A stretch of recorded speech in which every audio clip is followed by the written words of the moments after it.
በምድራች ላይ ያለህ ተለይቶ መስከን ክቡር ስምህ መንግሥትህን የምንፈልጋት ከጥንቱ በልጅነት ትምጣት ሰጠና ቤቱን ፈቃድህም እንዲደረግ ይሁን በሰማይም ሙተን ተነስተን ከዳይን እንድንኖር ምስጋናህ ምግብ ሆኖን ዛሬም በምድር በሥጋ ሕይወት ሳለን ምግባችንን በየዕለቱ አውቀ ስጠን ይቅር በለን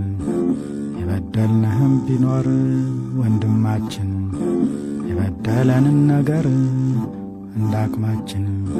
እኛም